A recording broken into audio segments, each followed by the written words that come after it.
Hello everyone, welcome to my Terrificon 2019 recap video.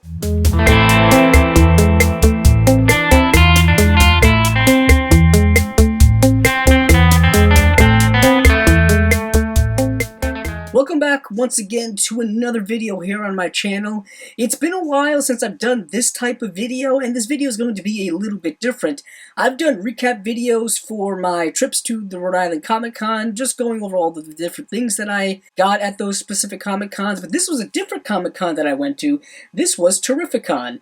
This one happens, I believe, every single year at Mohegan Sun Expo Center in Connecticut. It's about a little over an hour from where I live, so this year I decided to take a trip along with a friend of mine for one of the days of the Comic-Con. This year it happened to be on August 9th, 10th, and 11th, and I went on the Sunday, which was the 11th, because Sundays tend to be the more relaxed days when it comes to Comic-Cons. There's less people, the vendors, I think, are selling things for a lot less because they just want to get rid of things before they have to pack up and head back to wherever they came from, and I had a great time while I was there. I was able to pretty much see all of the different comic book creators that I wanted to see, and that was my main goal. It wasn't so much seeing or buying comic books. It was about getting autographs from comic book creators that I've never met before, but only have heard about and only have seen interviews from and only whose work I've read. You'll notice there are a predominantly amount of comic book creators from DC Comics. That is, of course, my preferred, I guess, brand of comics. I mean, it's a whole big thing. Comics are just great in general. I read Marvel, I read DC, but if people have to ask me what I prefer, it's DC Comics. What I'm holding up here is the program from Terrificon. As you can see on the front here, they are touting that they're celebrating the 80-year anniversary of Marvel Comics. But what is also interesting is that on the back here, it says celebrating 80 years of Batman, which I think is also very interesting as well. And you see there is kind of a mishmash group of both people from Marvel and DC. Mostly for Marvel over here, I believe that's Shazam or Captain Marvel. Also on the back here is, of course, Batman. Sorry for the glare, but you can kind of make that out. And this program here just basically has all the general details of, you know, who's at what booth, what people are doing different kinds of panels. But I also want to say that everyone I met was absolutely fantastic.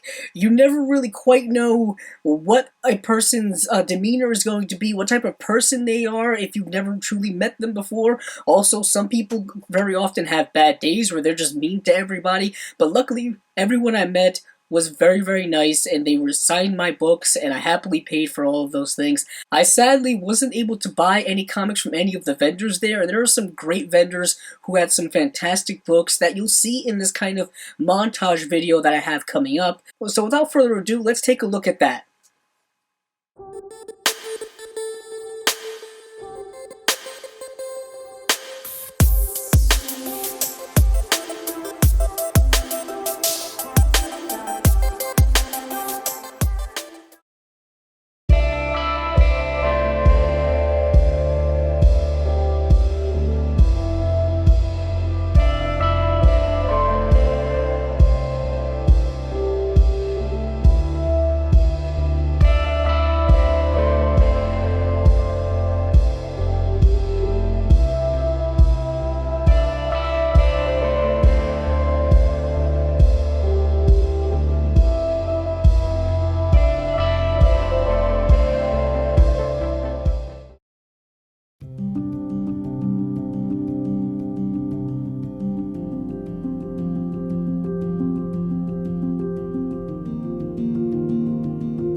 everyone. This is the portion of the video where I show off all the different things that I got autographed while I was at Terrificon. These are things that I all brought from home, and it took me quite a while to assemble all of these things because autographs can get pretty pricey the more that you get, and depending on the creator that you are trying to get an autograph from. Most of these were pretty much done for about $5 to $10 in that range. Some creators I know have certain stipulations where like the first two are free, and then after that you gotta pay $5 a piece, or the first one is free and then you gotta pay $5 a piece. Some are just $5 for every single one, some are $10 for every single one, and it really kind of goes up and up there, really depending on who you get an autograph from. The more notorious people, obviously, their autographs are pretty darn pricey. But let me start off here by showing off the things that I got autographed that are trades. There are a couple of trade paperbacks here that I got autographed. Unfortunately, this first one that I'm going to show you is a one where the autograph kind of rubbed off a little bit. I was carrying these in a backpack the whole time, so unfortunately it probably wasn't the best way to transport these things, but I had a bunch of things that I wanted to get signed, so that was the easiest way I could do it. This is the Green Arrow Longbow Hunters trade paperback by Mike Grell. He was actually the first person I saw while I was there.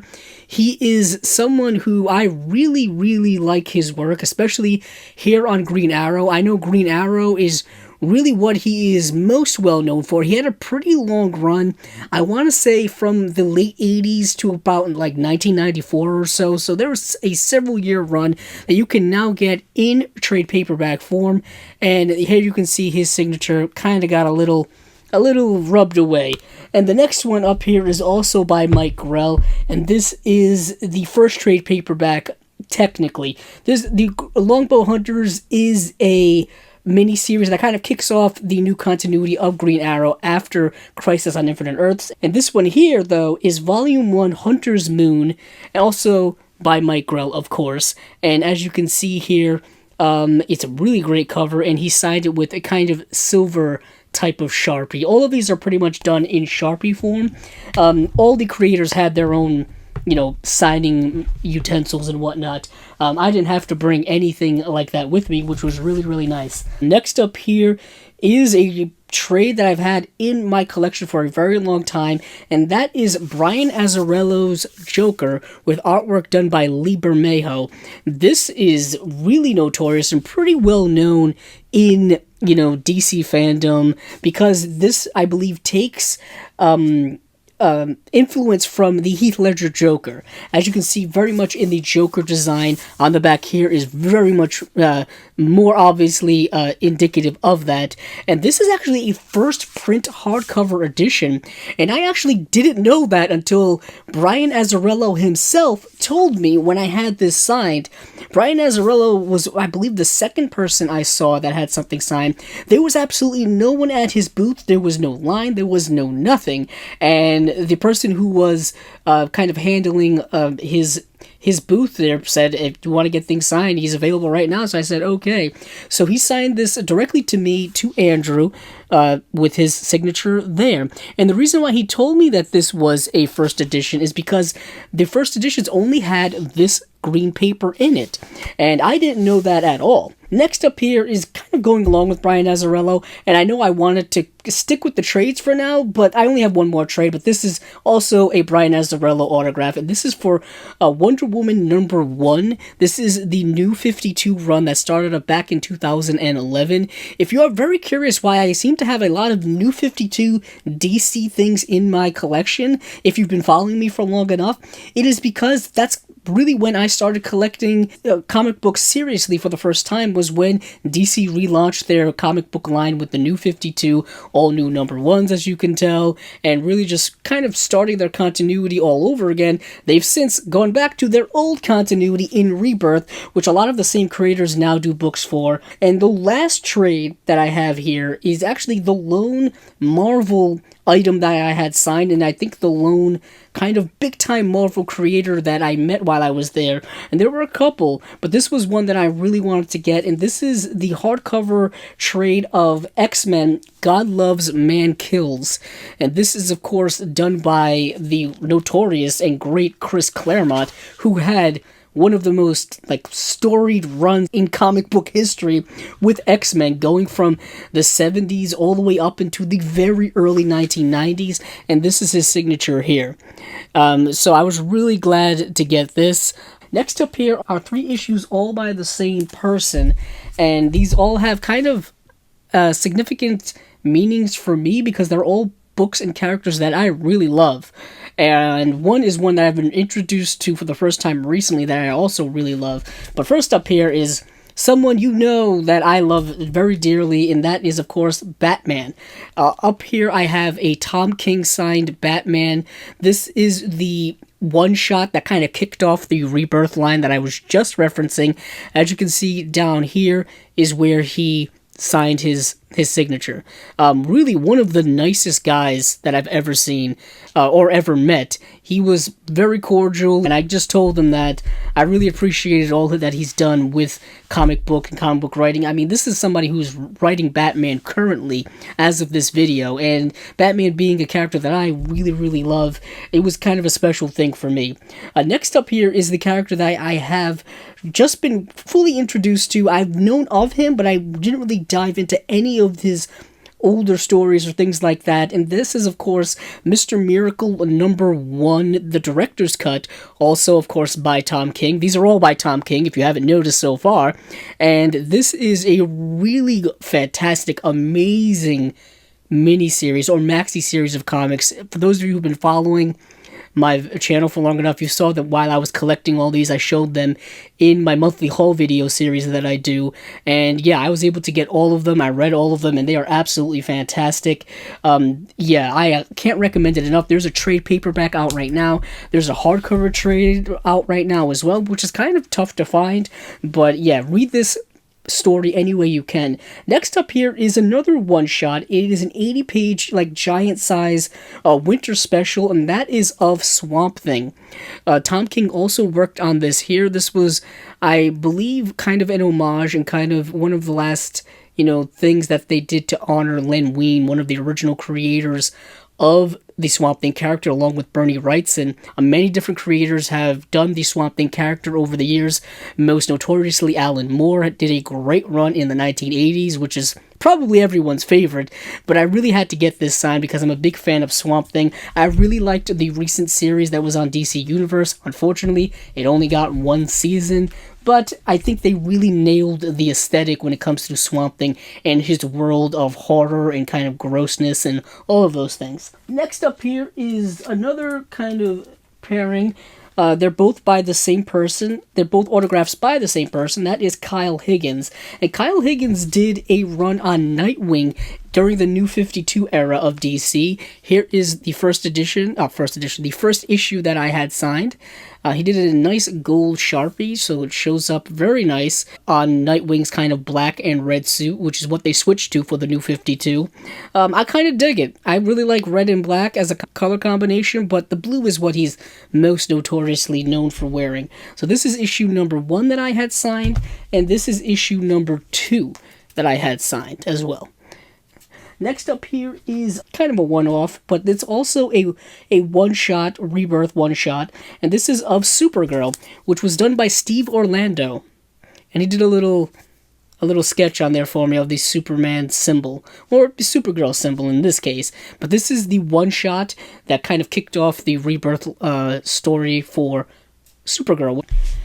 Next up here is actually a complete run that I had autographed. This is the complete 12-issue run from also the New 52. This is of Justice League International, which was written entirely by Dan Jurgens. And Dan Jurgens is someone you may know because he did a lot of writing when it came to Superman in the 1990s, that whole Superman Doomsday Death of Superman arc, and he was all involved in that. So I had all 12 of the issues signed by him. He was nice enough to sign them even though I caught him as he was packing up to leave. So luckily I was able to catch him, and he was nice enough to sign them all, and he was also nice enough to give me a pretty great deal in signing them all. He didn't charge me his typical rate of $5 per book, which was really nice of him. He charged me much less for that, just to get them all signed, and I was really glad I was able to. Here's issue number 3. He is someone whose work I've kind of just randomly collected over the years, almost absent-mindedly, not realizing, who he is and the significance of him and his work within the DC Comics world. And this is issue number 4. And issue number 5. Sure I'm getting that in the camera straight. This is issue number 6. And here we have issue number 7 with Booster Gold on the front. And for those of you who are not familiar with Justice League International, they've been around for a few decades. They kind of get their own solo book, then their solo book kind of gets canceled, then it comes back. And some of the, individuals in this team end up being in other books as well. Basically, Justice League International is kind of like the B and C heroes of the DC world that kind of team up and take over for the Justice League, which typically has, an A-list casting. Superman, Wonder Woman, Batman, The Flash, all of those guys are typically in the regular Justice League of America, and Justice League International is made up of, lesser characters. It doesn't necessarily mean that their stories are lesser, but it means that, they're kind of less recognized. And they're also kind of like an international crew, if you're wanting the whole international part of that. They're made up of people kind of from, all over the world. So that has been my entire haul from Terrificon 2019. Yet again, I was able to get pretty much everyone that I wanted to. All the essential ones, I wanted to get their autographs. I was able to get those. Unfortunately, I wasn't able to buy any comics from any of the great vendors that are there. Hopefully, you saw some good footage in the montage that I kind of put together. There is a YouTuber called Very Gary Comics. He's also on Instagram. I was at his booth for a little while. Really nice guy. Had a great selection.